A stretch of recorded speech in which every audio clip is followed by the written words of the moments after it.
Fechando a carta aos Filipenses, um estudo que a gente começou já tem quase uns 2 meses, eu diria. A gente foi estudando todos os capítulos e em alguns capítulos nós tivemos mais de uma lição.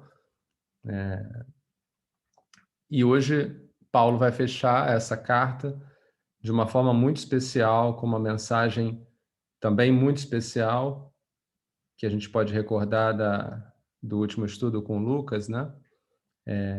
Que centra a mensagem em Jesus Cristo.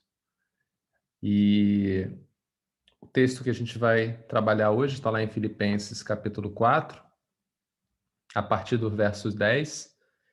A gente vai até o final da carta, mas obviamente a gente vai perder ou vai investir um tempo maior em alguns pontos específicos desse texto. Então abra a Bíblia de vocês, a minha versão aqui eu acho que é a NVI, ou a nova versão transformadora. A gente vai acompanhar juntos. Eu vou começar lendo o texto todo e depois a gente vai dar um apanhado aqui na estrutura do estudo de hoje. Então diz assim a palavra de Deus. Só um minuto. Alegro-me grandemente no Senhor, porque finalmente vocês renovaram o seu interesse por mim. De fato, vocês já se interessavam, mas não tinham oportunidade para demonstrá-lo. Não estou dizendo isso porque esteja necessitado, pois aprendi a adaptar-me a toda e qualquer circunstância. Sei o que é passar necessidade, sei o que é ter fartura. Aprendi o segredo de viver contente em toda e qualquer situação, seja bem alimentado, seja com fome, tendo muito ou passando necessidade. Tudo posso naquele que me fortalece. Apesar disso, vocês fizeram bem em participar de minhas tribulações. Como vocês sabem, Filipenses, nos seus primeiros dias no Evangelho, quando parti da Macedônia, nenhuma igreja partilhou comigo no que se refere a dar e receber, exceto vocês. Pois estando eu em Tessalônica, vocês me mandaram ajuda, não apenas uma vez, mas duas, quando tive necessidade.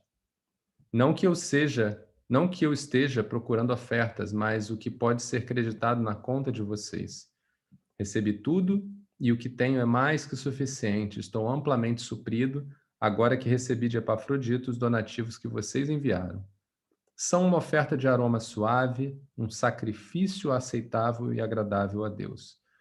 O meu Deus suprirá todas as necessidades de vocês, de acordo com as suas gloriosas riquezas em Cristo Jesus. Ao nosso Deus e Pai seja a glória para todos sempre. Amém. Paulo, então, ele vai terminar aqui no finalzinho da carta, fazendo uns agradecimentos, que eu vou ler, mas a gente não vai falar muito neles. Saúdem a todos os santos em Cristo Jesus. Os irmãos que estão comigo enviam saudações. Todos os santos lhe enviam saudações, especialmente os que estão no palácio de César. A graça do Senhor Jesus Cristo seja com o espírito de vocês. Amém.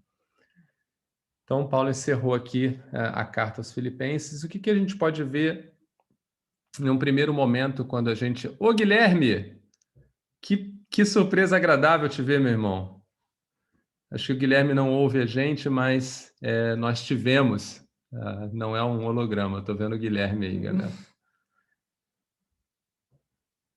Tá muito quietinho ali, mas bom te ver, Guilherme.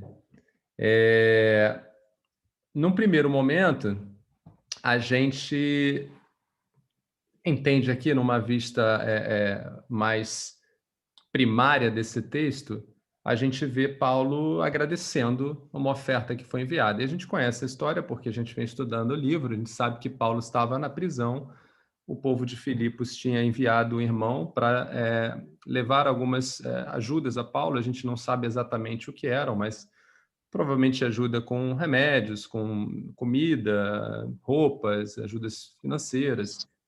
Então, Paulo, na prisão, recebe essa ajuda, e aqui a gente tem uma leitura desse primeiro parágrafo, desse parágrafo, onde Paulo agradece. Eu proponho aqui para vocês uma leitura que é parecida um pouco com o que Paulo faz lá no capítulo 2, quando ele está recomendando Epafrodito e Timóteo.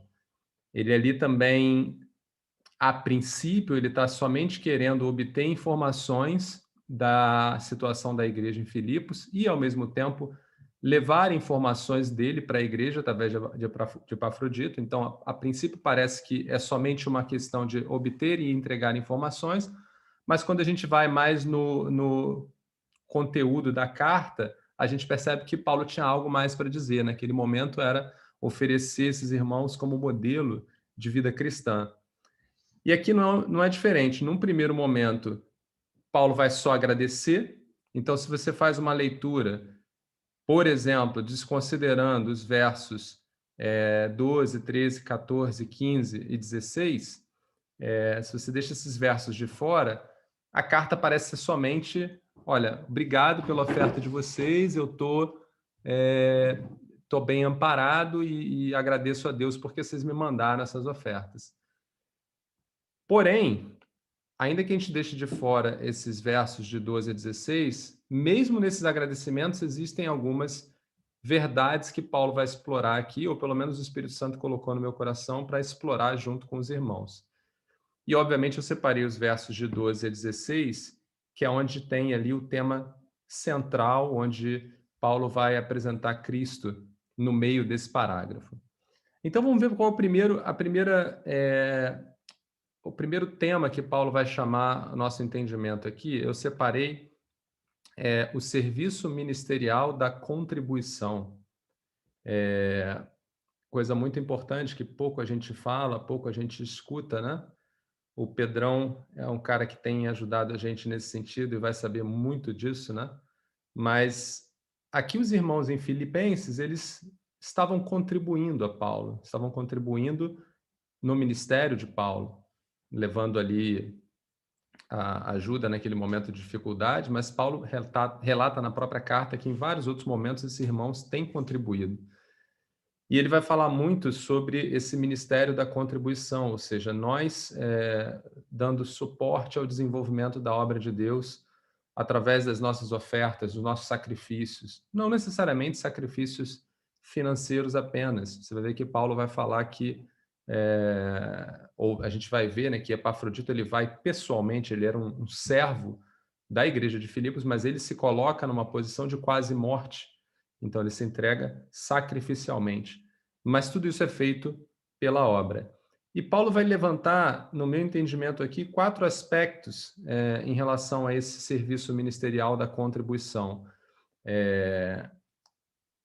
Ele vai dizer que o serviço de contribuição, ele gera ação de graças a Deus, ele gera crescimento espiritual, ele gera ajuda objetiva e, por fim, ele gera bênçãos espirituais.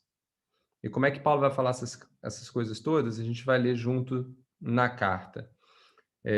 No verso 10, o primeiro verso da carta diz assim: Alegro-me grandemente no Senhor, porque finalmente vocês renovaram o seu interesse por mim.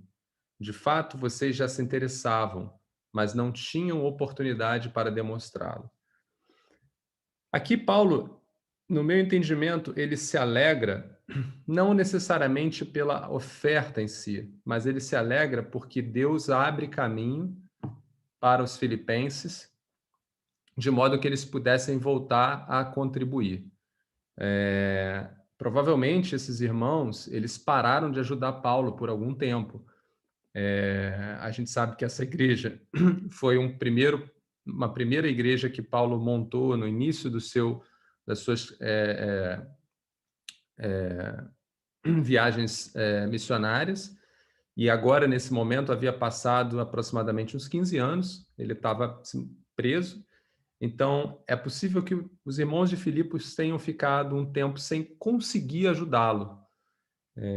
E Paulo fica feliz porque Deus abre esse caminho para eles.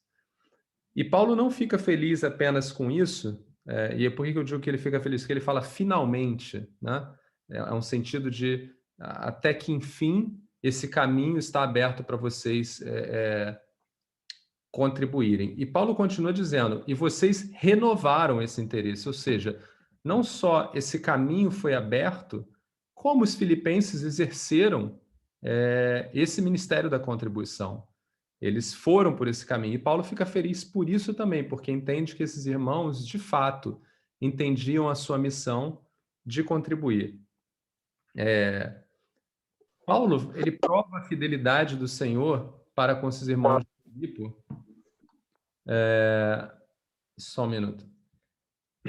Paulo prova essa fidelidade do Senhor para com os irmãos de Filipe, pois porque ele mesmo, Paulo mesmo, sabia da importância do ministério da contribuição.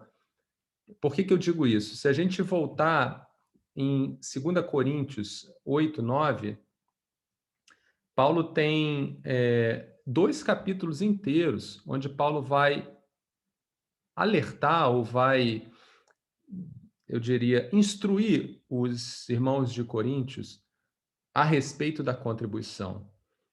E naquela ocasião, Paulo vai usar Filipenses, a igreja em Filipos, como modelo de contribuição. Paulo vai dizer, por exemplo, no final do capítulo 9 de 2 Coríntios, ele vai dizer assim, ó, o serviço ministerial que vocês estão realizando não está apenas suprindo as necessidades do povo de Deus, mas também transbordando em muitas expressões de gratidão a Deus. Por meio dessa prova de serviço ministerial, outros louvarão a Deus pela obediência que acompanha a confissão que vocês fazem do Evangelho de Cristo e pela generosidade de vocês em compartilhar seus bens com eles e com todos os outros.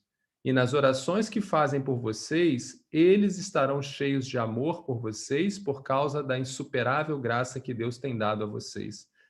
Repara, depois de Paulo, nesses 2 capítulos, Coríntios 8 e 9, 2 Coríntios 8 e 9, onde Paulo vai instruir acerca da contribuição, Paulo resume dizendo, olha, esse ministério resulta em glórias a Deus em primeiro lugar.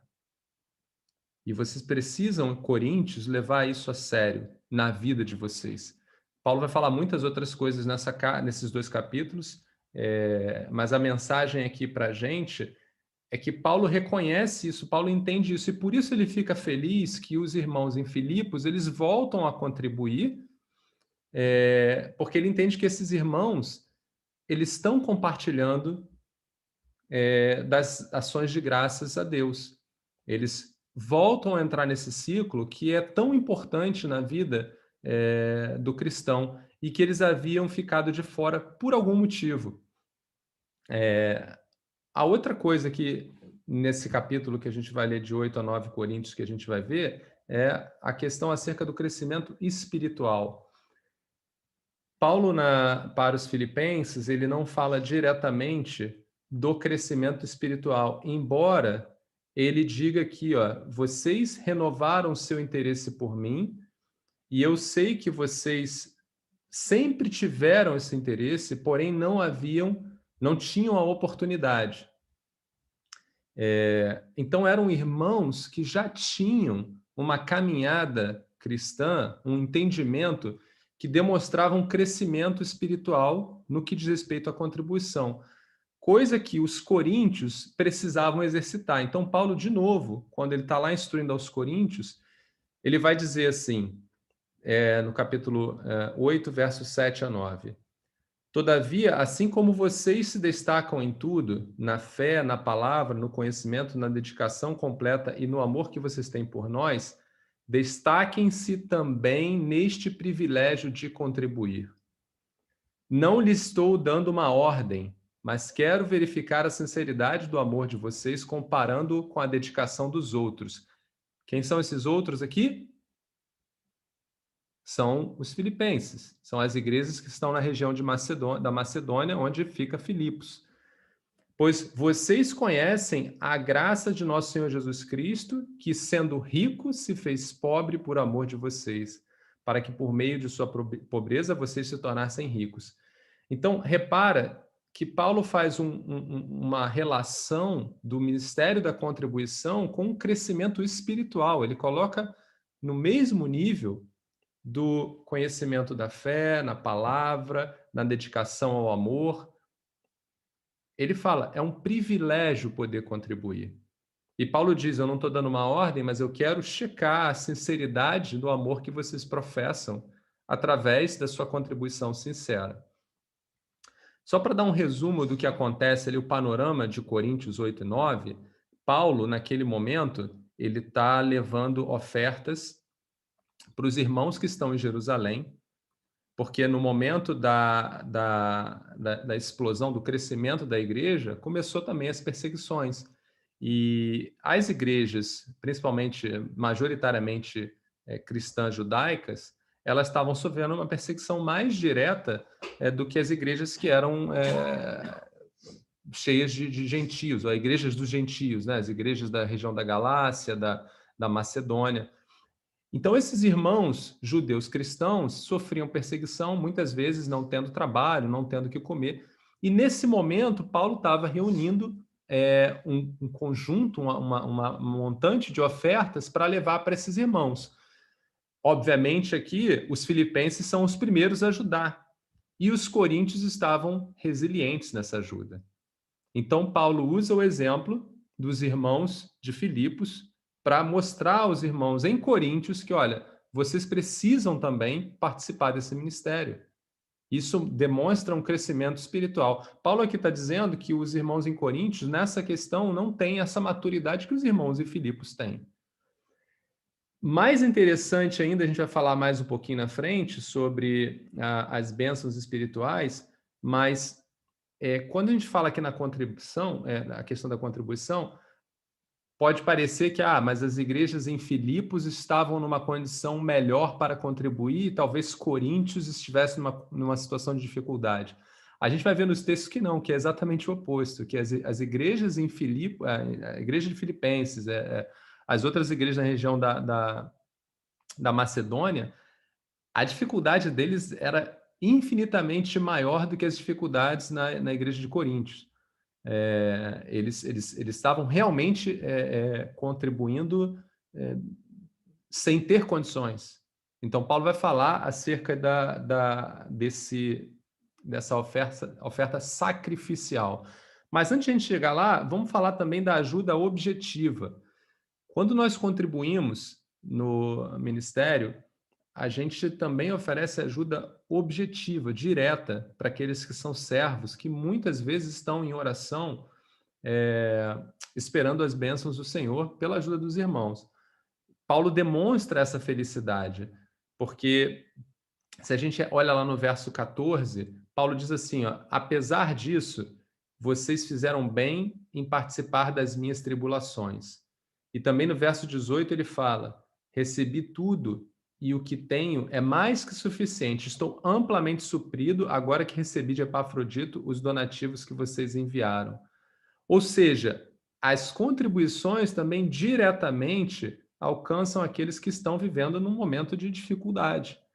E Paulo mostra isso aqui, faz questão de dizer para esses irmãos da carta, vocês fizeram bem, porque eu, de fato, nesse momento aqui, talvez não tivesse o que comer aqui, e vocês fizeram bem quando Deus abriu a porta para vocês. Deus abriu a porta, preparou o caminho, e vocês entraram por esse caminho, e isso foi bom, porque hoje eu estou numa situação melhor. Então, a ajuda objetiva e o último ponto que o serviço da contribuição gera são as bênçãos espirituais.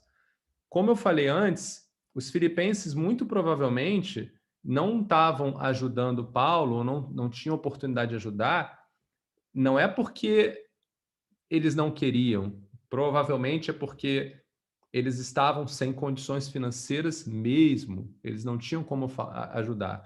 Como é que a gente sabe disso? Quando a gente lê lá em 2 Coríntios 8 e 1, quando Paulo vai abrir esse tema da contribuição, ele vai usar o exemplo desses irmãos de Filipenses. Ele vai dizer assim, agora, irmãos, falando aos coríntios, queremos que vocês tomem conhecimento das igrejas de Deus, da graça que Deus concedeu às igrejas da Macedônia. No meio da mais severa tribulação, a grande alegria e a extrema pobreza deles transbordaram em rica generosidade. Então, aqui Paulo ressalta que eles estavam numa severa tribulação, mas ainda assim, a alegria estava no coração deles e, por conta disso, eles contribuíram de forma generosa. Dou testemunho, continuando o texto, no verso 2, de que eles deram tudo quanto podiam e até além do que podiam, por iniciativa própria. Eles nos suplicaram insistentemente o privilégio de participar da assistência aos santos. E não somente fizeram o que esperávamos, mas entregaram-se primeiramente a si mesmos ao Senhor e depois a nós pela vontade de Deus.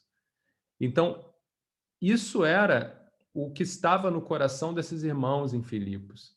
Isso demonstra uma maturidade espiritual, um crescimento espiritual, porque eles fazem um sacrifício que é um sacrifício na carne, é um sacrifício difícil de fazer, né? Não é aquele sacrifício onde você, na verdade, deixa uma parte daquilo que Deus te dá, mas é aquele sacrifício onde você tira até mesmo daquilo que Deus te dá, do seu sustento, e você contribui porque você vê o benefício na causa, você vê o quanto é importante investir. Então, é sacrifício, no verso 18, quando Paulo fala, sua oferta é de aroma suave, um sacrifício aceitável e agradável a Deus, essa palavra sacrifício aí é a mesma palavra que é usada no Velho Testamento, ou seja, é um sacrifício de fato de vida, aqueles sacrifícios que eram feitos com animais, né?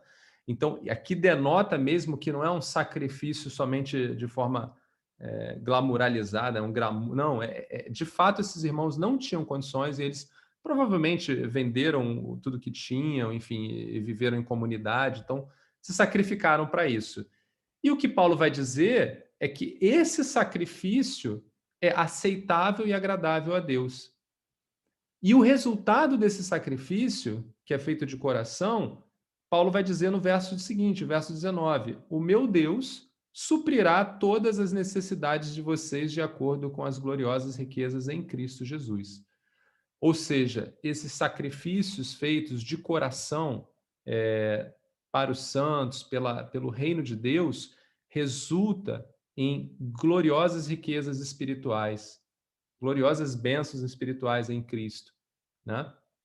Então, acho que uma primeira visão desse parágrafo é a gente entender a importância da contribuição. Paulo não somente diz para os filipenses, olha, obrigado, valeu, vocês foram joia, vocês foram 10, mas ele está dizendo, olha, o que vocês fizeram é um princípio básico da doutrina cristã, que é você se importar com a causa e o reino de Deus e se importar com o seu próximo através das contribuições. E vocês demonstram que têm maturidade espiritual, crescimento espiritual, e vocês podem considerar que bênçãos espirituais estão no seu caminho, tá? A gente podia parar a interpretação por aqui, porque já estaria mais que suficiente, né? Eu vou só fazer um corte aqui para a gente estressar um pouquinho esse assunto.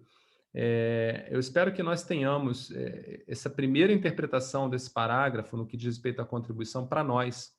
Nós temos uma oportunidade grande e nasceu no coração do Pedro iniciar esse projeto no Mitel, o Mitel Semeando. A gente tem acompanhado as lives dos irmãos que estão ali na região do leste europeu. Às vezes, 10 euros, 15 euros para gente que não é nada, uma pizza no Pizza Hut. Às vezes isso é uma escola que eles vão poder sustentar por algumas semanas. E o meu chamado aqui, como o de Paulo, é que a gente entenda que isso é um privilégio. Ser capaz de contribuir é um privilégio na caminhada espiritual. Então, que os irmãos tenham isso como uma primeira lição desse parágrafo de hoje, para a vida de cada um. Como eu posso entrar nesse privilégio da contribuição, como esses irmãos de Filipe. Não ser como os irmãos de Coríntios, que eram resistentes, resilientes a essa questão, mas ser mais como os irmãos de Filipos, que do nada que tinham, se colocaram à disposição. E repara, é Deus quem abre o caminho.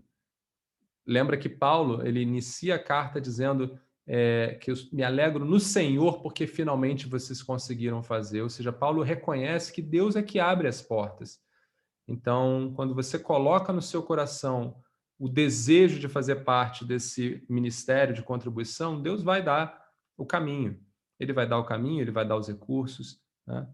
Então, essa é a primeira interpretação. Mas, como Paulo é sensacional, na verdade, o Espírito Santo é sensacional, se a gente continua nesse parágrafo e a gente dá uma olhada mais dentro ainda, a gente vai para o centro desse parágrafo, que está entre os versículos 11 e 13.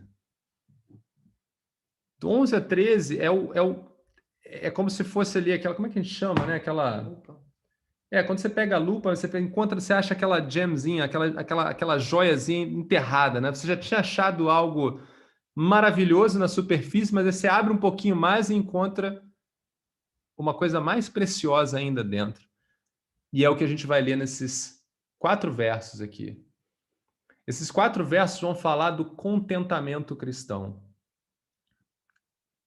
E a gente vai ler assim, ó: não estou dizendo isso porque esteja necessitado, pois aprendi a adaptar-me a toda e qualquer circunstância. Sei o que é passar necessidade, sei o que é ter fartura. Aprendi o segredo de viver contente em toda e qualquer situação. Seja bem alimentado, seja com fome, tendo muito ou passando necessidade. Tudo posso naquele que me fortalece. Esse verso, por exemplo, é um dos que é talvez mais citados na Bíblia, né? Para tudo, né? Você vê cristãos usando esse verso para tudo na vida, né? Tudo posso naquele que me fortalece, aí o cara vai e pula de parapente, ou tudo posso naquele que me fortalece, o cara vai e faz um empréstimo sem ter condições de pagar. As pessoas não interpretam aquilo que Paulo quer dizer verdadeiramente aqui. Eu espero que a gente consiga olhar para isso hoje da forma fiel. Bom, a primeira observação que a gente faz aqui é que quando Paulo fala isso no meio de uma carta, no meio de um parágrafo onde ele está agradecendo, pode soar como uma coisa rude, né? Porque os irmãos estão mandando uma oferta, ele está falando, olha, eu não estou dizendo que eu estava necessitando, porque eu aprendi a viver sem isso.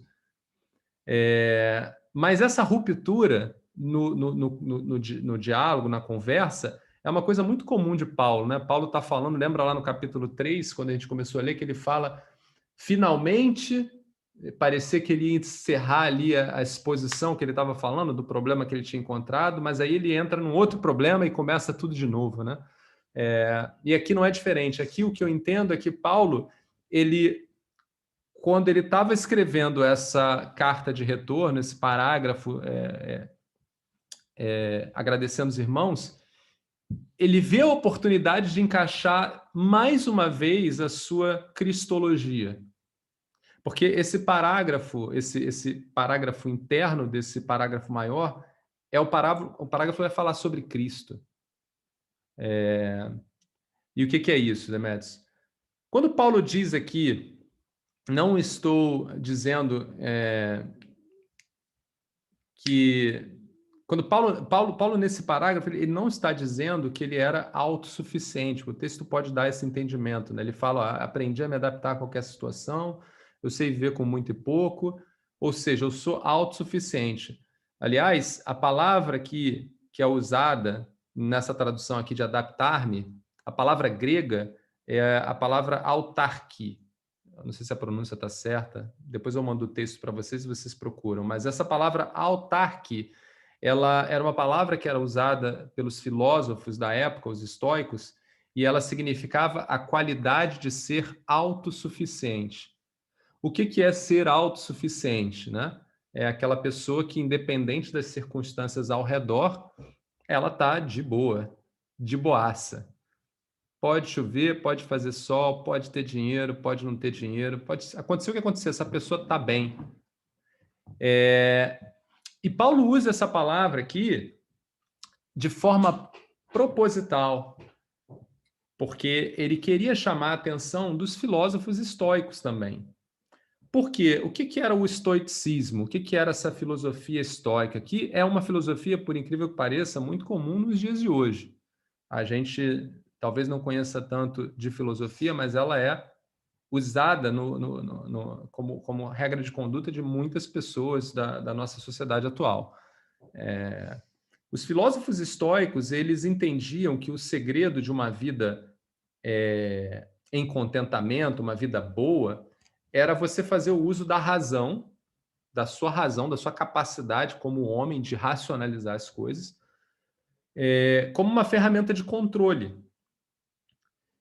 E entender que as virtudes na vida são mais importantes que os desejos.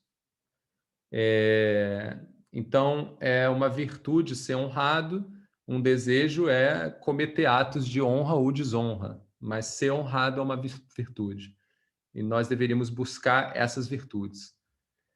E por conta desse entendimento, eles também entendiam, eles tinham uma visão dicotômica, ou uma dicotomia do controle, que é, bom, no mundo existem coisas que eu posso controlar e coisas que eu não posso controlar.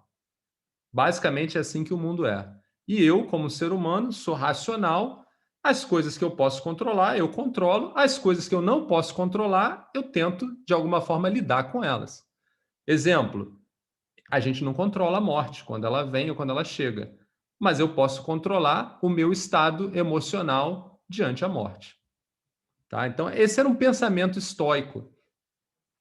Dessa forma, muitos filósofos posteriores ao estoicismo, eles afirmavam que os estoicos eram, na verdade, seres humanos sem paixão, porque quando você vive assim, você, na verdade, não coloca sentimento, você não coloca paixão em nada, porque você, até o amor, né, quando eles amam alguém, um estoico, eles buscam amor, eles entendem, olha, mas eu não posso esperar muito desse amor, não, porque da mesma forma que ele é bom, ele pode ser ruim, pode acabar, enfim.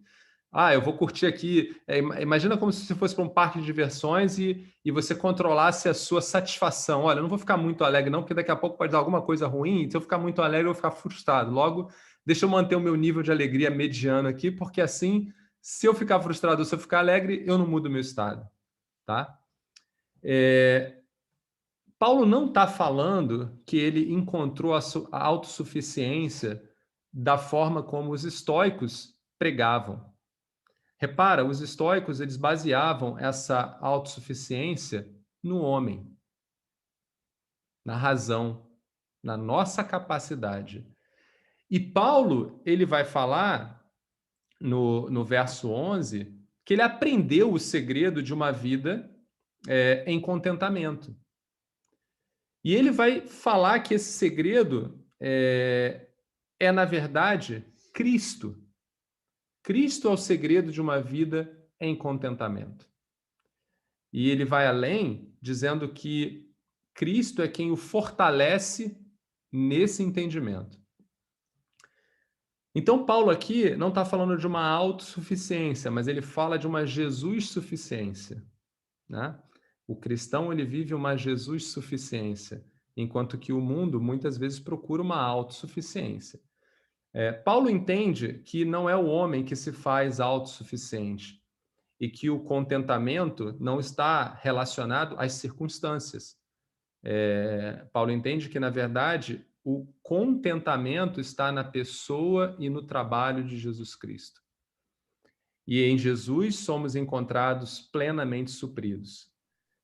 Paulo ele vai dizer que ele experimenta esse aprendizado por experiências e por conhecimento da verdade em Cristo. Né? Ele fala que ele aprendeu. Então, é algo que nós aprendemos na nossa caminhada cristã. Você da noite para o dia, você não vira alguém, eu estou em contentamento agora. Não, é algo que você vai aprendendo através de experiências e através do seu conhecimento de Cristo. O Paulo tem um cuidado para dizer que tudo que nós podemos em Cristo, Paulo ele fala, tudo nós podemos em Cristo, né? Todas as coisas podemos naquele que nos fortalece.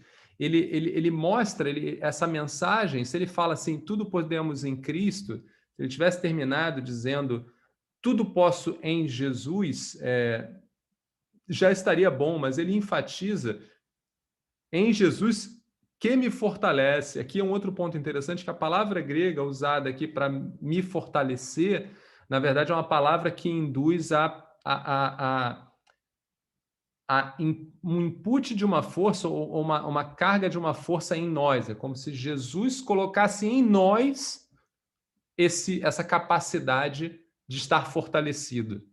que é importante para a gente entender. Paulo está deixando claro aqui, ó, é Jesus quem me fortalece, não sou eu na minha carne. Então, Paulo aqui está rebatendo esse pensamento estoico, dizendo para os irmãos em Filipos, olha, o contentamento a que eu me refiro aqui é o contentamento que está na pessoa de Jesus. Mas a gente pode se perguntar agora, mas que contentamento é esse que temos em Cristo, que Paulo está se referindo, né? Porque ele fala de um contentamento que nós temos em Jesus. Mas o que é isso? Acho que essa é a parte principal para nós aqui como cristãos. E eu vou dividir esse contentamento em duas partes, tá? E isso é, ao meu ver, toda a cristologia de Paulo que nós precisamos no nosso dia a dia. A primeira parte é o contentamento no espírito, que significa Cristo em seu ministério, em sua cruz, ele nos resgatou da morte. Então nós temos que ter esse entendimento que antes estávamos mortos.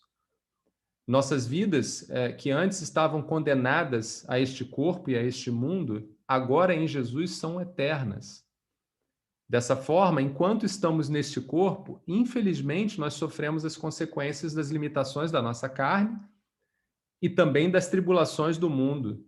Mas quando partirmos na carne, entraremos no reino que foi preparado para nós, onde não haverá cair de lágrimas.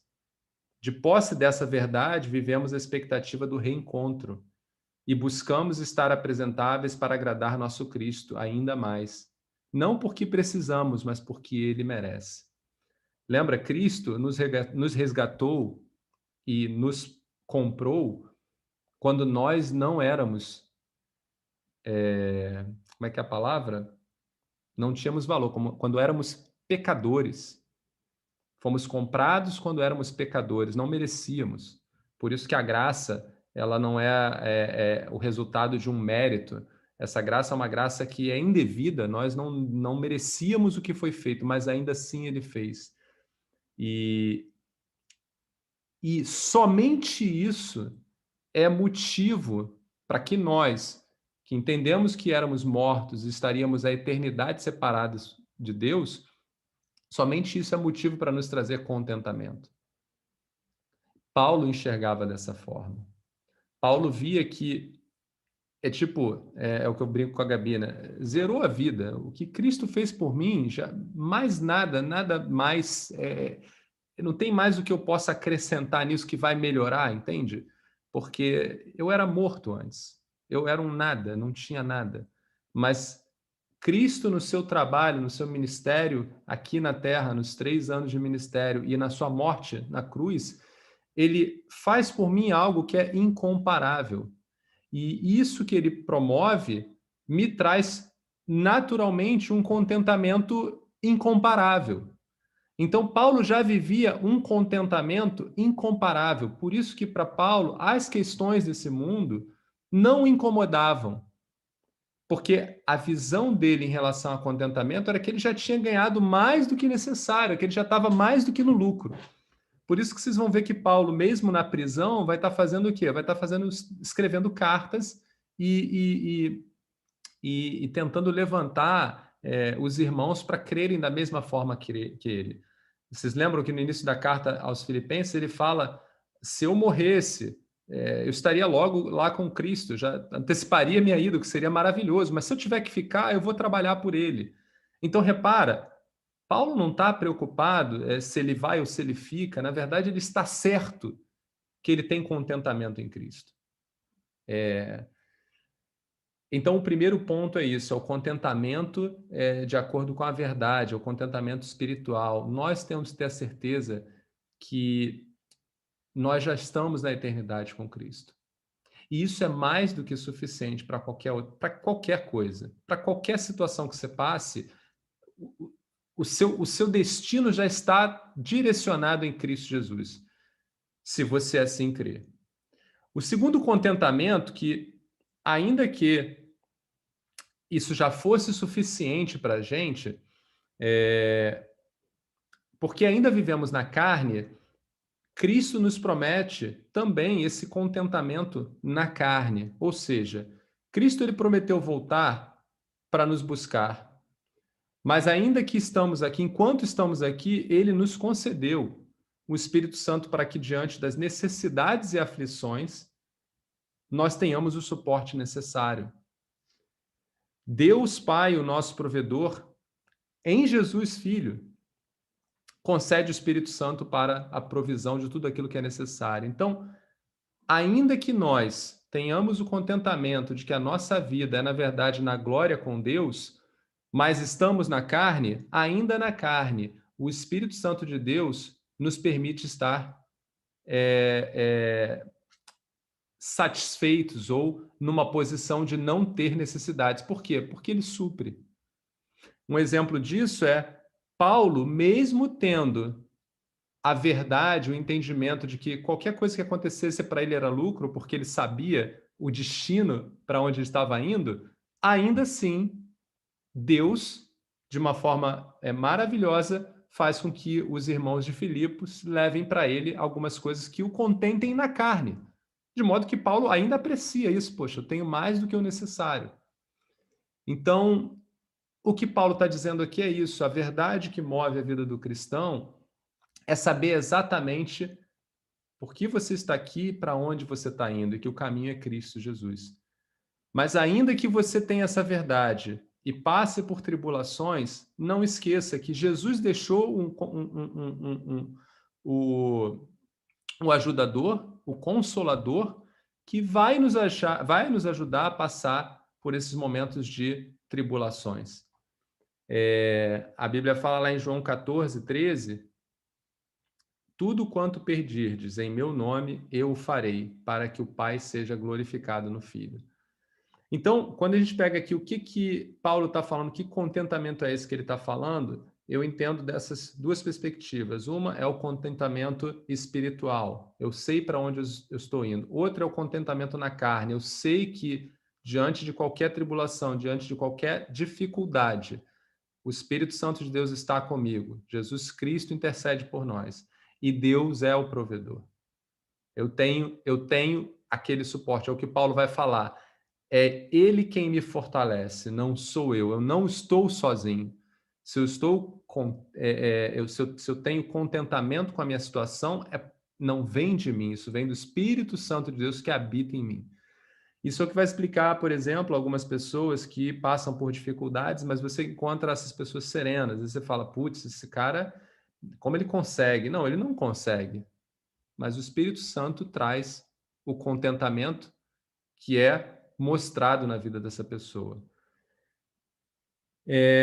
Eu queria isso fecha o nosso estudo, mas eu queria para deixar mais prático, mostrar algumas ferramentas ou caminhos que fazem com que a gente possa olhar esse contentamento de uma forma mais objetiva. E eu sugiro aqui alguns pontos. O primeiro ponto nós precisamos aprender a dar graças a Deus. Nós somos muito incapazes de dar graças a Deus. A primeira graça que nós temos que dar a Deus é por termos sido resgatados. É pela palavra de Deus ter chegado a cada um de nós aqui, porque ainda existem pessoas no mundo que não conhecem Cristo. E nós tivemos essa graça. Então, a primeira graça que temos a Deus, obrigado, porque a tua palavra nos alcançou.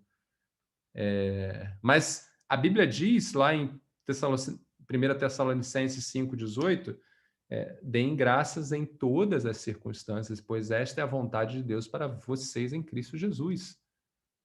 Isso é bíblico. Deem graça em todas as coisas. Então, eu dou graças hoje por fazer 44 anos, porque quantos são aqueles que não conseguem fazer 44 anos? E muitos que estão morrendo agora. Eu dou graças a Deus porque eu tenho a minha esposa ao meu lado aqui, e a gente está fazendo 21 anos, 26 anos juntos, 21 anos de casados. Isso é motivo de dar graças a Deus. Oi. Engraçado que hoje, pela manhã, eu estava justamente meditando nesse versículo e tem um hino muito, muito lindo. Depois eu compartilho no grupo dos cristãos lá. Eu mandei hoje no grupo da família. Justamente esse versículo falando sobre dar graças, né, em todo o tempo. A Lohane costuma balbuciar esse versículo muito no meu ouvido, que a gente tem que ser grato o tempo todo, porque, como você falou, só de a gente ter a salvação já é um motivo muito grande, né? Exato, exato. E vier depois disso é lucro. Exatamente. Outra prática importante, nós precisamos aprender a orar, aprender a falar com Deus. A gente leu ali em João, mas eu trouxe também em Mateus 21, 22, e tudo que pedirem em oração, se crerem, vocês receberão. A gente já entendeu que muitas coisas, talvez nós nem precisássemos nos preocupar, porque nós sabemos qual é o destino da nossa caminhada e talvez tivéssemos que nos preocupar somente com as coisas espirituais, mas vivemos nesse mundo, vivemos limitados nessa carne e muitas vezes pequenas coisas nos trazem dificuldades. O que a palavra de Deus diz, né? Jesus colocou o Consolador e ele fala aqui na sua palavra: se vocês pedirem em oração, crendo, vocês receberão.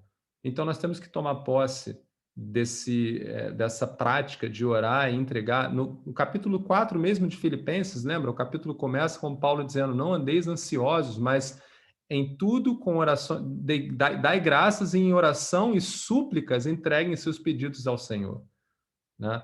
E a gente tem que praticar essas coisas. Muitas vezes a gente fica com as dificuldades, enfrenta as dificuldades, mas não leva ao Senhor, porque a gente acha, mas Deus é soberano, sabe de todas as coisas. Ele sabe, mas Ele quer ver que você tem esse entendimento de que tem que buscá-lo. Temos que buscá-lo em oração. Terceiro ponto, descansar em Deus, crendo na provisão. Eu peguei lá em Salmos 55, 22, o salmista diz assim: entregue suas preocupações ao Senhor e Ele o susterá. Jamais permitirá que o justo venha a cair. Né? Então, descansa no Senhor, descansa no Deus que abriu o Mar Vermelho, que tirou o povo do Egito, no Deus que levantou vários profetas ao longo da história. Descanse no Deus que fez o universo do qual você é parte e é o Deus que enviou seu Filho para salvar. Então, esse mesmo Deus, ele não vai deixar de te sustentar. Então, descansa nele. Saiba esperar e descansar em Deus. Quarto ponto, esteja firme na verdade. E aqui, muito daquilo que Paulo fala em Filipenses, no parágrafo anterior, a gente estudou muito com Lucas na semana passada, que não é a verdade, você me contou a mentira, não, aqui é a verdade espiritual, aquilo que é verdade à luz de Deus. Eu trago aqui o exemplo do salmista lá no Salmo 73, onde o salmista começa dizendo: poxa, eu vejo os ímpios e eles prosperam, a vida deles é uma maravilha, tudo dá certo. Poxa, eu aqui estou perdendo meu tempo, se eu estivesse fazendo como eles, talvez eu tivesse melhor. Cuidado, porque isso é uma mentira. A palavra de Deus não diz isso. E o próprio salmista, naquela ocasião, ele, no verso 17, ele diz assim, ó: até que, quando entrei no santuário de Deus, eu compreendi o destino dos ímpios.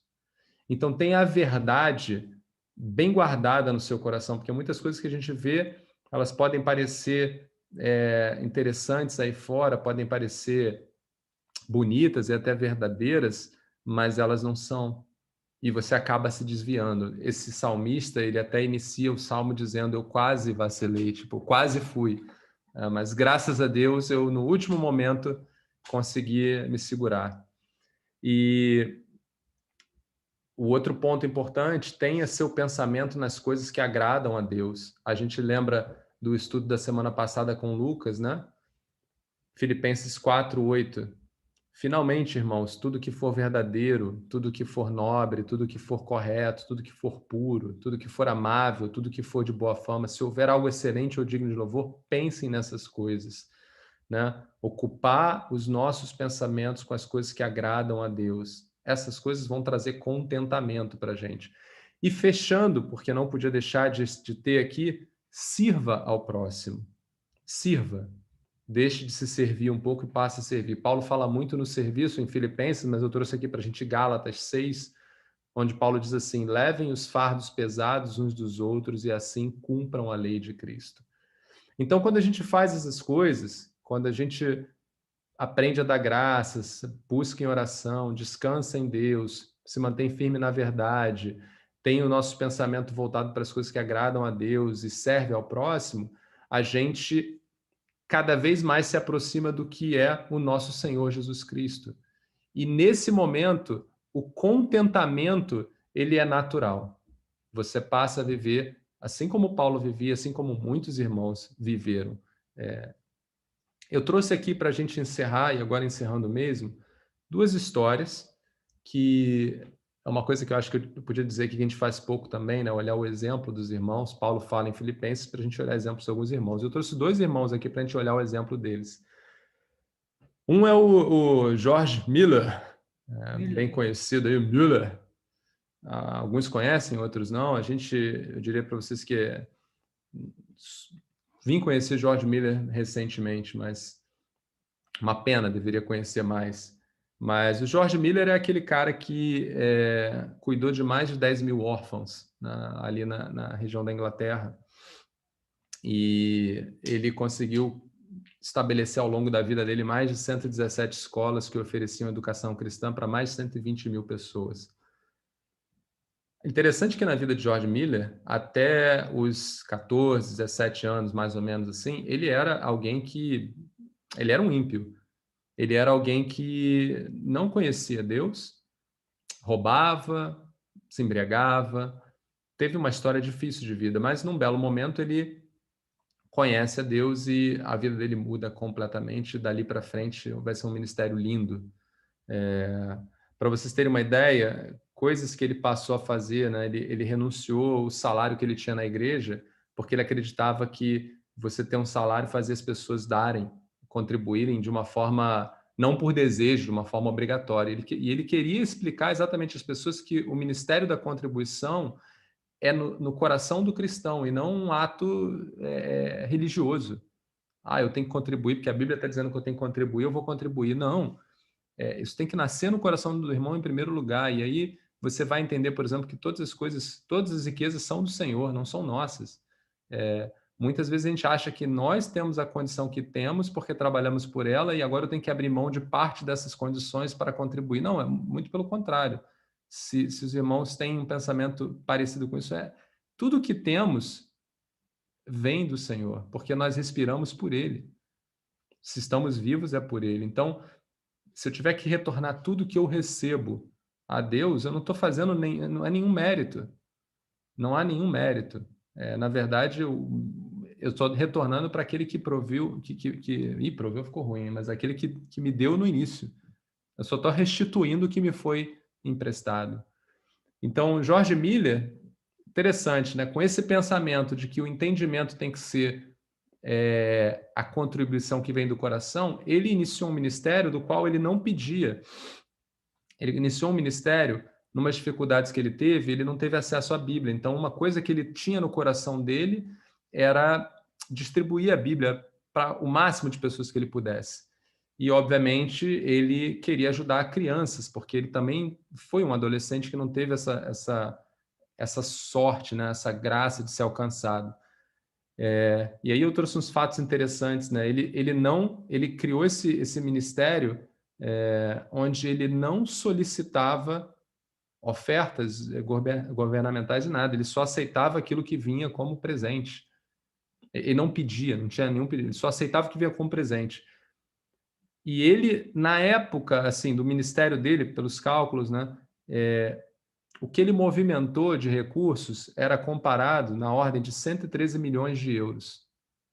Então, eu estava falando com o Gabi, né? Se você hoje, irmão, irmã, olha, eu tenho no meu coração, eu vou fazer acontecer para Deus, eu vou me esmerar, eu vou trabalhar, eu vou fazer campanha, eu vou fazer... Sabe quando é que você vai movimentar 113 milhões de euros? Nunca. Porque nós não fazemos nada. George Miller entendeu isso, ele falou, olha, as pessoas vão ser tocadas pelo mover de Deus, não porque eu estou pedindo, não porque eu... E ele, com isso, criou é uma coisa colossal o trabalho de George Miller, né? Ele distribuiu mais de 300 mil Bíblias, mais de 1.500.000 Novos Testamentos, aqui não sei se é milhão ou bilhão, tá? Mas tem os números, estão na Wikipedia em alguns lugares. Ajudou vários missionários ao redor do mundo e tal. E tudo isso sem recursos, tudo isso através de doações que ele orava ao Senhor. George Miller era um homem de oração, e ele é aquele homem daquela história famosa do navio. Quem conhece essa história, né? Ele tinha um evento no Canadá e estava num navio cruzando o Atlântico, e o navio começou a ir mais devagar, e ele foi falar com o capitão o que estava acontecendo, e o capitão falou, olha, tem uma neblina aqui forte e a gente teve que ir devagar. E ele falou, mas eu preciso chegar no Canadá a tempo. E aí o capitão virou para ele e falou, olha, mas pode botar uns 3 dias de atraso aí, cara, não tem condições. Aí ele virou para o capitão e falou, você tem um lugar aqui que a gente possa orar?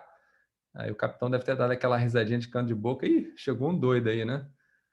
Aí ele falou, não, vamos lá para baixo, lá para meu escritório lá. E foram. E o George Miller orou a Deus. E aí o capitão, naquela situação, se sentiu constrangido e foi orar também. E aí o George Miller falou, não precisa orar não, pode parar. Deus já respondeu. E o capitão falou, pô, como assim?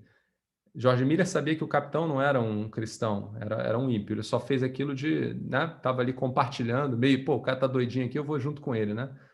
Mas ele falou, não precisa orar não. Deus já respondeu. Ele virou para o capitão e falou assim, olha, o meu relacionamento com o meu Deus, ao longo dos últimos anos, me disse que ele não falha. Vamos subir. A neblina não está mais lá. E quando eles subiram, não tinha mais neblina. E quem dá esse testemunho é o próprio capitão, que depois desse evento aceitou Jesus e se converteu. Foi a vida de George Miller, o testemunho de George Miller, que fez com que esse capitão se convertesse. Então, eu peguei o exemplo de George Miller para mostrar, no que diz respeito à contribuição, que ele tinha esse entendimento no coração, e Deus, muitas vezes quando a gente pega esse texto, a gente pega esse texto, eu vou encontrar dificuldade e o Espírito Santo vai me ajudar na dificuldade, mas esquece que Deus dá condições ao homem também para fazer grandes coisas, né? Salomão não foi o homem mais rico do mundo à toa. Deus permitiu que Salomão fosse rico porque Deus queria que Salomão fizesse a vontade de Deus. Deus permite a muitos de nós terem recursos, mas eles permitem nessa condição de George Miller, que a gente saiba que os recursos são deles. Desse exemplo, que é um exemplo positivo, ou um exemplo de alguém que, enfim, movimentou essa fortuna, eu vou partir para um último exemplo, e a gente vai cantar uma música, que é o exemplo do Horácio Spafford. Horatio Spafford. Ele é o autor da música... em português Sou Feliz. Sou Feliz com Jesus. Em inglês é It's Well. A gente vai cantar essa música hoje. Essa música é linda. Essa música ela fala da felicidade que nós temos em Jesus. Mas poucas pessoas conhecem a história dessa música. E a história dessa música é muito triste, porque esse homem era um cristão, era um advogado bem-sucedido, e ele estava em Chicago na época, e num determinado ano, muitas coisas aconteceram na vida dele. A primeira foi que ele perdeu ele tinha 5 filhos, casado, ele tinha 4 meninas e um menino, e o menino era o mais novo, e ele perdeu esse filho mais novo por uma doença, uma escarlatina, 4 anos de idade. E algum tempo depois de perder esse filho, no mesmo ano, teve o incêndio de Nova York, de Chicago, e o Horácio, ele era um advogado famoso, ele tinha condições, ele tinha grana, muita grana. E ele era um dos principais investidores em real estate, no imóveis, né? E com o incêndio de Chicago, ele perdeu 90% do negócio dele, até mais. Enfim, o cara ficou numa situação de milionário a nada. Aí ele parou, viu que, olha, as coisas não estão muito boas, conversou com a esposa dele, como ele era um cristão, tinha uma jornada, uma cruzada cristã acontecendo na Inglaterra, acho que é Dwight Moody, não sei como é que é o dedo, acho que é Dwight L. Moody, era o Billy Graham da época, né? E ele virou para a esposa e falou, olha, vamos lá assistir a cruzada, vamos parar um tempo na Inglaterra para a gente, enfim, renovar nossos votos com Deus, alguma coisa pode estar dando errada na nossa vida, né? Vamos lá.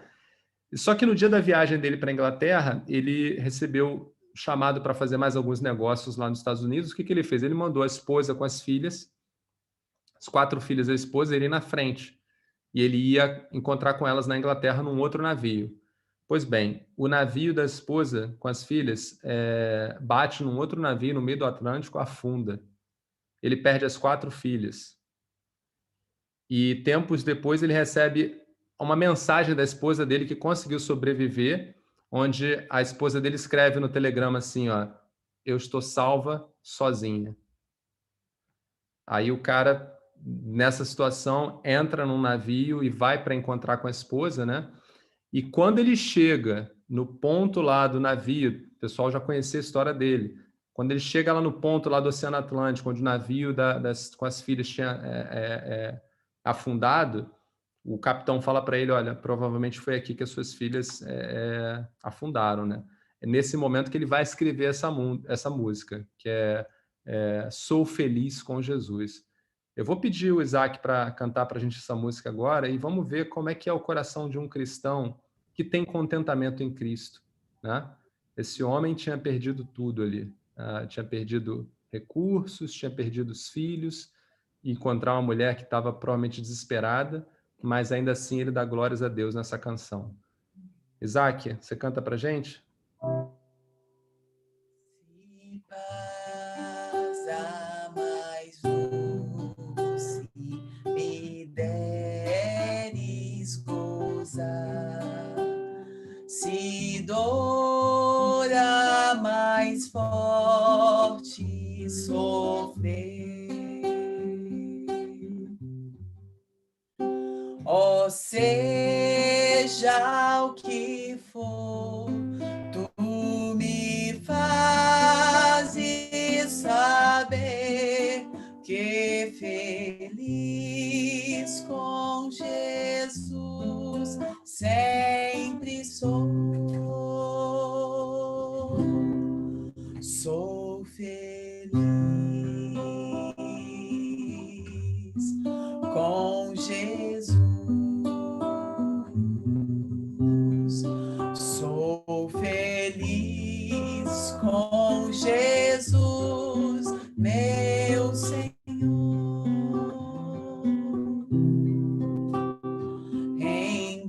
Embora me assalte o cruel Satanás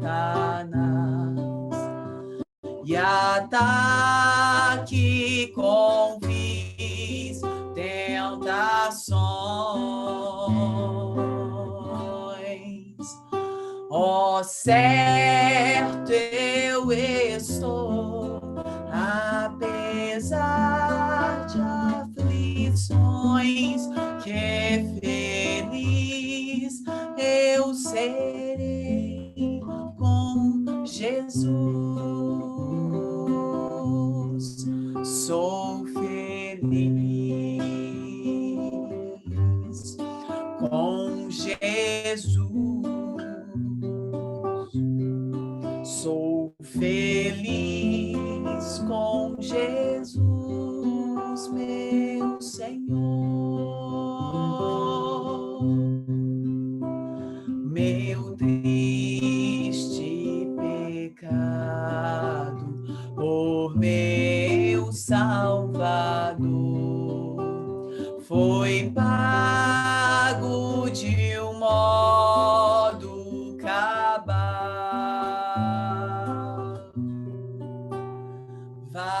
Valeu-me o Senhor, ó mercê sem igual. Sou feliz, graças dou a Jesus. Sou feliz com Jesus. Sou feliz com Jesus, meu Senhor. A vinda eu anseio do meu Salvador. breve virá me levar ao céu onde vou para sempre morar com remidos na luz do Senhor. Sou feliz com Jesus. Sou feliz com Jesus, meu Senhor. Amém. Demétrios, eu queria fazer uma colocação, porque essa semana eu li sobre o profeta Jonas, e a gente fala tanto de contentamento e alegria no Senhor, e eu estava lendo sobre esse profeta essa semana, acho que na terça-feira de manhã, eu li os 4 capítulos rapidinhos do livro de Jonas, e eu vi o último capítulo que tem nesse livro, que fala do desagrado, da irritação e da queixa de Jonas, né? É um contraste muito grande com o que a gente ia ver no Mitel, né, hoje. E nesse dia que eu li sobre isso, eu lembrei do nosso estudo de hoje, e hoje me veio na mente de novo, depois eu esqueci, e hoje me veio na mente, enquanto você falava, eu refletia sobre o que aconteceu com Jonas, que foi um estado, quando Nínive se arrepende, ele entra num estado de descontentamento e desagrado, né? E aí tem até aquela parte que Deus coloca, ele sai da cidade, vai para um lugar distante, né, da cidade, acampou ali no oriente da cidade, e ele fala com Deus, ele tem um diálogo com Deus, e Deus faz crescer uma boboreira e dá a sombra para ele. Depois Deus coloca um verme e aquela boboreira morre, né? E ele fica, como ele está chateado já com tudo, né, daquela cidade ter se arrependido, eu acho que ele pensava assim na cabeça dele, dos compatriotas dele saberem, né, que aquela cidade se arrependeu por conta da palavra que ele pregou. Eu acho que passou muita coisa terrena na mente dele.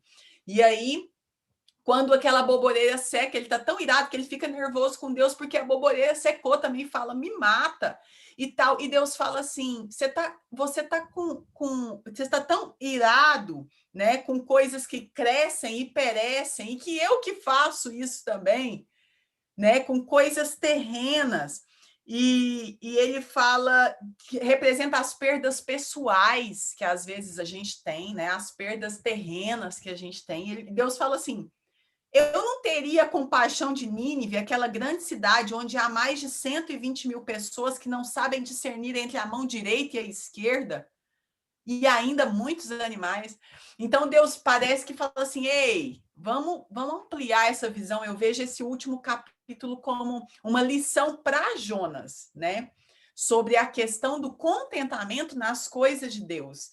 Então eu vejo um profeta muito descontente, muito irado com a situação, e eu vejo esse contraste com o texto que a gente leu hoje, né? Eu vejo isso. Então, eu queria deixar só esse comentário aí, porque eu li esse livro essa semana. E acho que é isso mesmo. Muito material está ali para que nós hoje possamos observar e ver. O exemplo de Jonas é o que muitas vezes nós fazemos. Há uma visão muitas vezes limitada, uma visão rebelde, uma visão egoísta, que não leva em consideração os planos de Deus que são maiores, né? A gente sabe que o que acontece na história ali em Nínive, só para completar, por conta do arrependimento de Nínive, o ataque da Assíria a Israel do Norte leva mais 40 anos para acontecer, né? Deus tinha um propósito muito maior ali que Jonas não fazia ideia, né? Então, 40 anos que passam ali que os assírios não invadem Israel do Norte, porque Jonas foi lá pregar para os assírios. E é muito do que você falou mesmo. Provavelmente, possivelmente, ele estava ali olhando para ele, poxa, mas eu sou aqui um judeu, como é que vão pensar os meus irmãos judeus? Eu estou pregando para esse povo que é inimigo nosso, eles estão prestes a nos atacar. As preocupações da nossa carne, preocupação com a nossa popularidade, com a nossa... Mas não é uma preocupação com Deus ou com o reino, né? Então, você está certíssimo, é um exemplo exatamente oposto ao que Paulo está mostrando. Falando ainda do George Müller, o interessante é que quando ele morreu com 7 libras esterlinas, movimentando milhões. E uma das histórias muito famosas dele, que eu acho a esposa preparou as crianças para a escola, os órfãos, e disse: as crianças estão prontas para a escola, só não tem nada para comer. Aí ele disse: tá bom, obrigado por preparar as crianças, mandar elas sentarem na mesa. Aí ela manda as crianças sentar na mesa, aí ele ora, agradece a Deus por tudo que ele preparou, e quando termina a oração, eles ainda continuam sentados na mesa, aí alguém bate na porta, aí é o padeiro dizendo que errou na quantidade e fez tantos pães que agora vai sobrar e ele não sabe o que fazer. Então, se ele aceitasse os pães, aí ele disse: então, traz os pães. Aí, assim que ele sai, o padeiro bate de novo alguém na porta e o leiteiro, o homem que leva leite para as pessoas. E ele disse: olha, o carrinho do leite quebrou aqui na porta. Se eu deixar, o leite vai estragar. Então, eu posso trazer o leite para você? Ele disse: traz. Então, com nada, Deus providenciou, e é um grande exemplo, porque movimentou e nunca assim ficou de olho grande no dinheiro que está movimentando. Acho muito lindo o exemplo que você trouxe. A ideia era mostrar exatamente isso, Rafael. Alguém que não tinha nada e movimentou milhões, e alguém que tinha milhões e perdeu tudo, mas ambos estavam diante da vontade de Deus. Ambos eram servos do Senhor. Então, é o que aconteceu com Horácio. Apesar de toda a dificuldade, de toda a aflição, nós cantamos esse hino que a Lohane cantou ainda hoje. E esse hino abençoa a vida de muitas pessoas ainda hoje. Sou feliz com Jesus, apesar das dificuldades, eu sou feliz com Jesus. Então, foi nessa dificuldade enorme de vida que esse homem de Deus enfrentou que saiu uma das pérolas, umas preciosidades, né? Que é esse hino. Então, e tudo isso é para a honra e glória desse Deus grandioso. Ele trabalha tanto na abundância, como Paulo vai falar, como na dificuldade. Pedro, você Aproveitando também me permite falar? O Daniel está falando, Daniel, vai. Desculpa, Daniel. A gente tem falado dessas coisas, é muito bom, nada, muito bom a gente falar essas coisas, né? A gente vê como Deus agia lá há 2.500 anos atrás e como ele agiu também na vida do Müller, e isso enriquece a gente, e também em exemplos mais próximos, tem um pastor lá no Recife, muito conhecido, muito querido, lá da igreja dos meus pais, pastor Miquel da Paz Barreto, e ele também é um homem de oração. Fez muitas coisas por igrejas, com crianças também, né, necessitadas, tudo. Muito tempo atrás, ele tinha cuidava de um orfanato, tudo, e também a mesma coisa. Faltou leite, não tinha mais leite para as crianças, e fez: e agora, né? O que vai fazer? Isso. E aí eles: vamos orar. E aí oraram e vamos dormir. Era de noite, né? Vamos dormir, porque amanhã Deus proverá, literalmente. Não tem o que fazer. E aí eles oram, eles vão dormir, e na manhã seguinte, aí parece essas coisas que o pessoal reconta a história modificando, mas ele conta isso, independente do Miller. Na porta dele, uma pessoa e, olha, aconteceu um acidente, um caminhão bateu, virou, uma coisa assim, e a gente está com um carregamento, não é de leite condensado, e vai, a carga é perdida, né? Um caminhão, quando vira, perde a carga. A gente pode deixar aqui, tem um orfanato aqui, e a gente podia deixar aqui para as crianças. E aí ele faz, bom, a gente pediu pelo leite, mas o condensado, né? Melhor ainda. Então a gente vê como Deus age mais próximo e talvez até Hoje a gente, ainda, alguém né, aqui Daniel? tenha vivências assim com Deus. Eu tenho várias também, mas são, digamos, pequenas, e aí a gente fica, mas não teve um caminhão que caiu e foi bater na sua casa. Mas cada um tem a sua experiência, e acho que isso também é bastante válido para o nosso crescimento particular. Como Deus era e é e sempre será, né? O que eu ia dizer é que o Pedro às vezes compartilha, né? Pedro, vou te pedir licença aí para falar lá do asilo que teu avô fundou, e que também, uma vez você comentou com a gente que eles também não aceitam, né, pedir, né? É só por doação também. Tá no estatuto do asilo, que é o recolhimento Betel, que ninguém pode pedir nada, vive da fé. E a única vez que ousaram pedir, a gente está precisando de sabonete, não, detergente, eu acho, detergente. Acho que tiveram tanto detergente para, ao invés de comida, ganharam detergente. Então, aí ficou de lição. Quando o homem atrapalha a Deus, só faz besteira, né? Então, mas tá até hoje funcionando. Tem lá as 14 vovós, né? 14 velhinhas que estão lá no Betelzinho.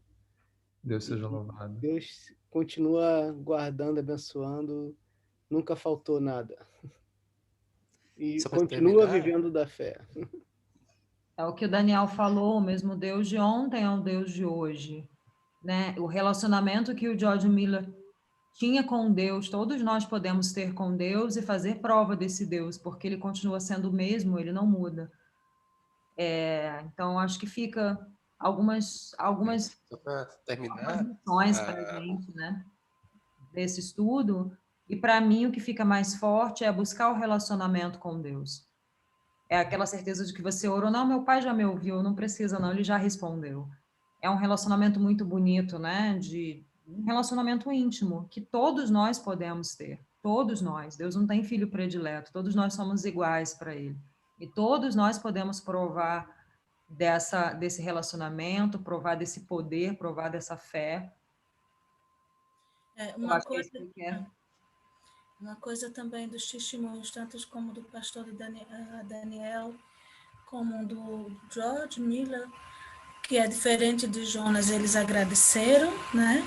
Eles agradeceram o alimento, obrigado, Senhor, e tiveram a fé, mas foram gratos. Jonas reclamou, e eles foram gratos pelo que eles tiveram, pelo que eles tinham naquele momento.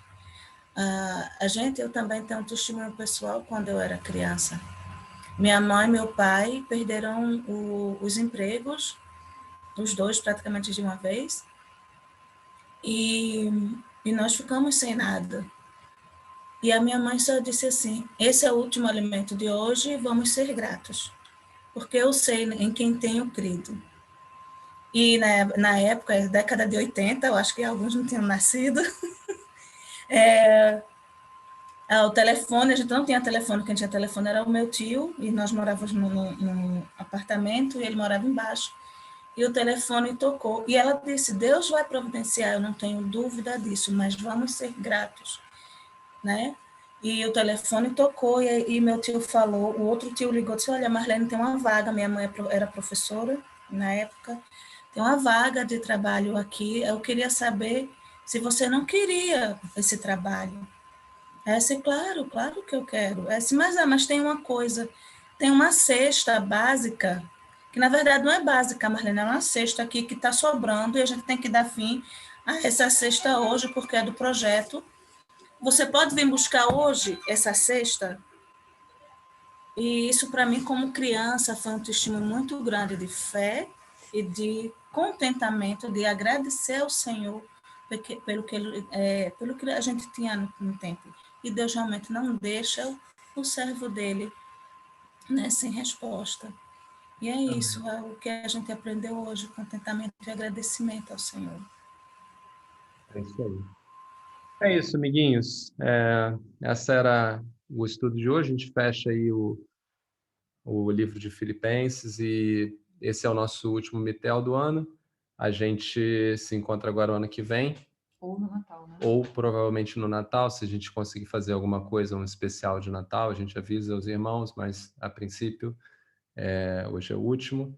E ano que vem a gente começa com outros livros, outros estudos. Espero que vocês estejam animados. E é isso. Pedro, te dá a palavra se você quiser fazer algum comentário do Mitel Semeando. Deixa eu mostrar aqui, deixa eu compartilhar aqui a tela. Aproveitando o gancho. Não foi programado, mas não foi, mas foi, né? Deixa eu compartilhar aqui. Tem que me habilitar aí para... Enquanto a gente vai te habilitando aqui, eu vou agradecer aí algumas presenças aí ilustres aí do Daniel, tá chegando também de novo, o Guilherme, a Rebeca que está aí com a gente. Fala, Guilherme, que prazer te ver, rapaz.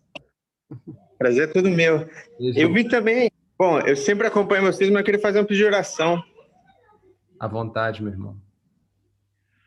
A minha sogra, que vários aí conheceram, né? Quando a gente foi a Mitel, ela teve uma suspeita de AVC, foi internada, voltou para casa e depois está mais uma vez internada agora, porque está alucinando, né? Então, a gente pede oração para que Deus traga sobre ela a cura.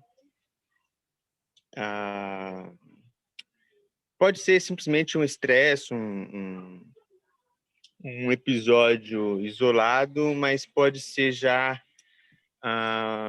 algum tipo de doença mental e enfim, a gente nunca está preparado para ver os pais, assim, no caso minha sogra, né?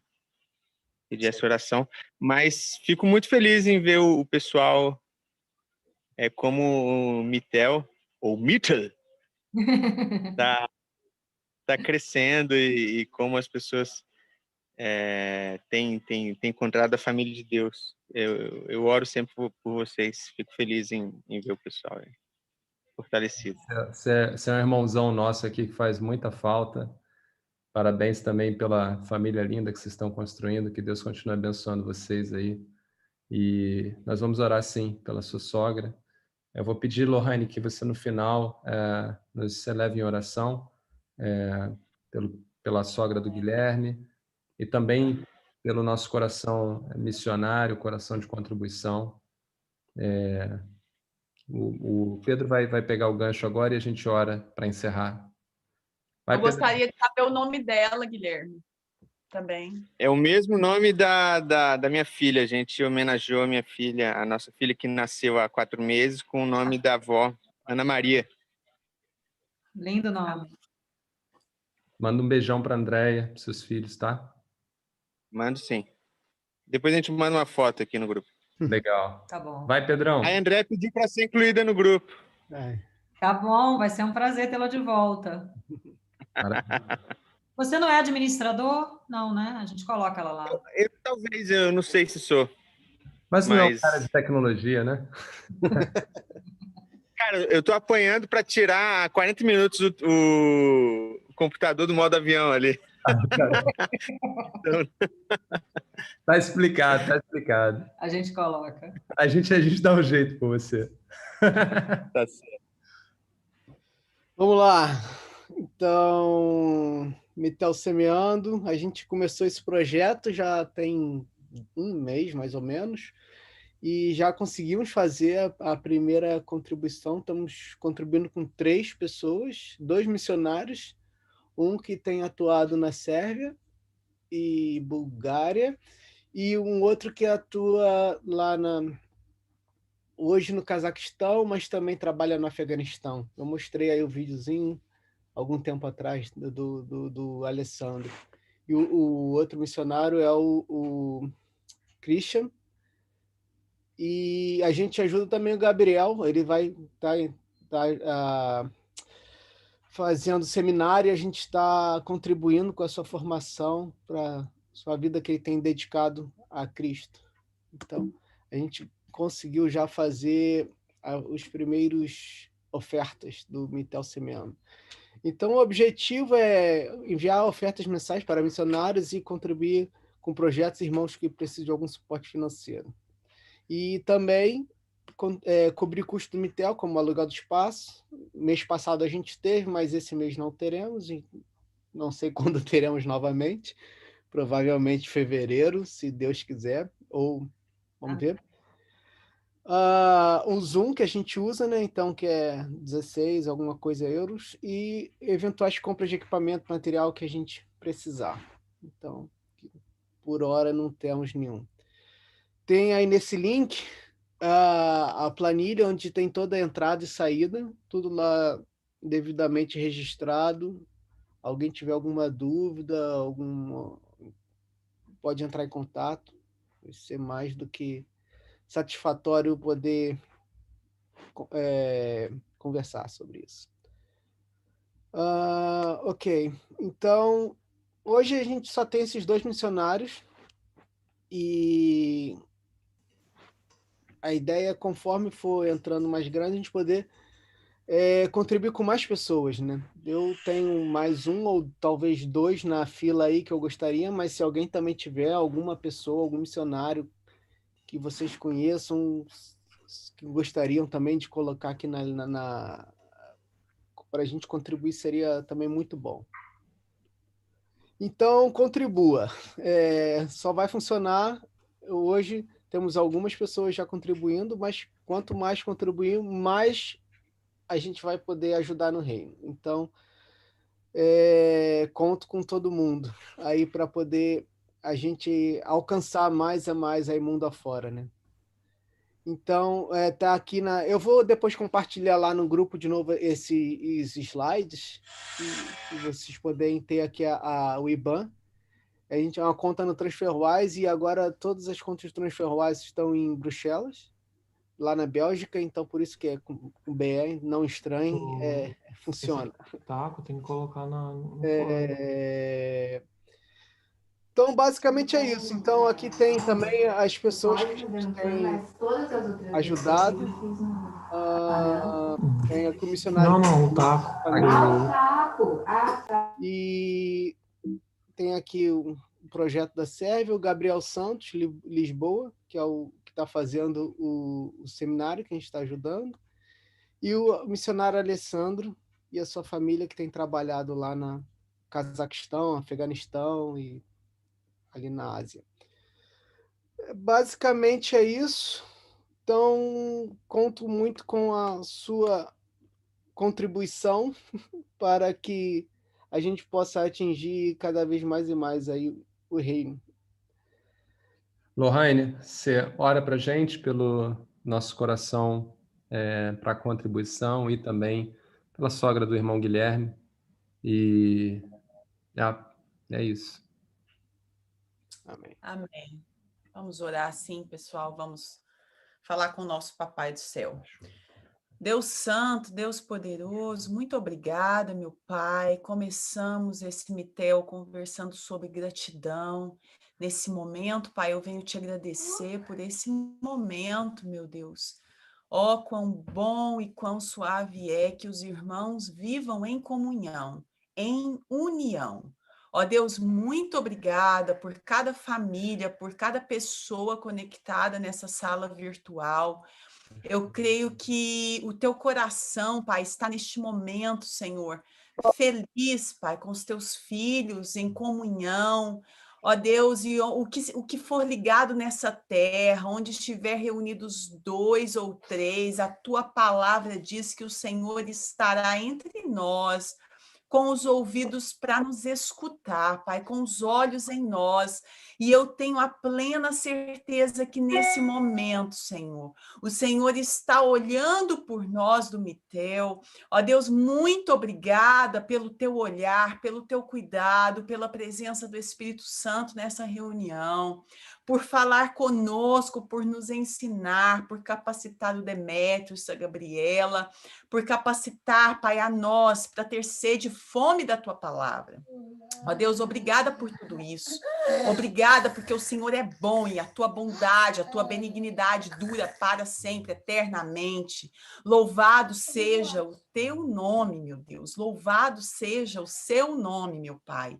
Deus, nesse momento, Pai, eu apresento 2 causas especiais, Senhor. Ó Deus, eu te apresento o projeto Semeando, Senhor, que nasceu primeiro no teu coração, Pai, está sendo liderado pelo Pedro, Pai, pela Priscila e por todos nós, Senhor, que vamos contribuir, que vamos, Pai, depositar, Senhor, o que já é teu, como foi falado. Ó Deus, muito obrigada, aumenta a nossa fé, porque nós precisamos fazer, nós precisamos amar, e amar é demonstrar, meu Pai. Obrigada, Deus, por ter nos dado mais que o dobro, por nos dar, Senhor, mais do que nós precisamos. Tira os nossos olhos dessa terra, Senhor. Coloca os nossos olhos no lugar certo, Pai, para que possamos desvendar e olhar os teus mistérios e os teus planos e cumprir os teus propósitos através da nossa semeadura. Em nome de Jesus eu oro, Pai, pelo missionário Alessandro, pelo missionário Christian e pela família. Deus, entra com providência nesse momento, Pai, nos missionários, Senhor. Ó Deus, que eles possam receber o que lhes falta, Pai. Às vezes nem é o pão, às vezes nem é o alimento, mas às vezes é uma aflição que eles estão passando de alma. Deus, em nome de Jesus, eu declaro refrigério, pastos verdejantes, águas tranquilas para os teus servos missionários e para a família deles, Senhor. Ó Deus, no que pudermos ajudar, desperta corações, Pai, para ofertar e para enviar, Senhor, recurso financeiro, recurso espiritual, Pai, para essas pessoas. Ó Pai, em nome de Jesus, a maior bênção vem do Senhor para o Alessandro e para o Christian, Pai, e para a família deles. Então, Senhor, supre as necessidades dos teus servos e nos orienta como ajudá-los. Ó Deus, guia esse projeto em todas as coisas, Senhor. Cai por terra qualquer laço do inimigo para confundir, qualquer laço do inimigo para causar distúrbios nesse projeto. Em nome de Jesus, eu declaro vitória, Pai, no projeto Semeando. Deus, eu oro agora, Pai, pela Ana Maria. Senhor, esse nome é tão especial, Senhor, e me veio agora à mente o significado desse nome. Ó Pai, Ana Maria significa graciada, separada, Senhor, abençoada por Ti. Ó Deus, em nome de Jesus, que tudo isso seja recebido e seja renovado na vida da Ana Maria agora. Onde quer que ela esteja, Senhor, toca na vida dela agora, Senhor, e guia os médicos, guia a Ana Maria, Senhor. Ó Deus, guia a alma dela, Pai, para estar nos teus braços. Ó Deus, esse ponto em que a alma e o espírito se encontram, Pai, em que o espírito diz: por que te abates, ó minha alma? Deus, que ela possa se refugiar em ti, Senhor. Em nome de Jesus, Ana Maria é tua, Pai. Qualquer laço também, Senhor, satânico e do inimigo para confundir a mente da Ana Maria, aproveitando de toda a situação. Eu declaro que caia por terra no nome de Jesus e no sangue vertido da cruz, porque no teu nome há poder, não é no nome da Lohane, não é no nome de ninguém que está aqui, Pai, mas é no teu nome há poder, Senhor, e há vitória no nome de Jesus. Eu declaro, Pai, a saúde mental e física da Ana Maria, para a honra e glória do teu nome, e nós haveremos de escutar o testemunho aqui ainda, Pai, em nome de Jesus. Amém. Amém. Amém. É isso aí, pessoal. Com isso a gente encerra o último Mitel. Agora está na hora lá do comer um negocinho aí, para aqueles que têm um negocinho. E Beijo. Beijo do Gordo. Falou a palavra mágica, ele aparece aí, ó. Olha lá, o negocinho aí, a Juliana. Aí. Até agora não apareceram, agora apareceu. Prioridade agora Ô, é que... Isaac, saúde, Isaac. Deixa eu ver o meu pai. Não, eu tenho uma pergunta. A hora que o Daniel estava contando o testemunho aí do leite condensado, ele até foi embora. Ó, cadê ele? Tá aí. O Regis não, o Regis estava rachando o bico. Eu queria saber o que era que estava. O Regis foi embora. Foi embora. Eu vou perguntar para ele depois no privado. Ele tá, o Daniel contando do leite condensado e ele começou a rir. Eu falei, mas que negócio é esse? Eu diria que Hoje é aniversário de Tio Demetrius, dá parabéns eu para queria só ele. dizer que quem está preocupado que as crianças iam comer muito açúcar e tal, o pastor também fala que ele não é de contar piada, mas ele às vezes fala que ele conta que, gente, não se preocupem com a questão do açúcar. Quando Deus manda, foi ele que mandou assim. Então, não é para nós todos virarmos a lata de leite condensado, mas neste caso, pastor, claro, Deus manda assim, Daniel, a gente está deixa o vendo a Andréia aí. virar a lata de leite condensado. Andréia, que saudade! Beijo grande para vocês. Demetrio, tá ouvindo? Tô ouvindo, pai. Vou interromper aí. Vamos pedalar de bolo para mim. Feliz Parabéns pro aniversário de casamento. Obrigado, pai. Obrigado, Daniele. Obrigada. Hoje vai ter... Desejo de novo, feliz aniversário. Vai ter um bolinho aqui, vai ter um negocinho, né? Para comemorar, né? Negocinho especial, né? Tem bolinho, tem coxinha. Um negocinho, eu só não vou aí no negocinho. Conseguimos no negocinho porque eu tô de quarentena. Que bom. Muito bom, muito bom. Ó, chama, hein? Beijo grande para você, se Deus abençoe a todos. Pedrão, o controle está contigo, não esquece. Pedrão, Vou desligar. Joca tá no berço, cadê o Joca? Dormindo. Pedro vai derrubar Cadê a a live. Kiara? Cadê o Kaique? Ai,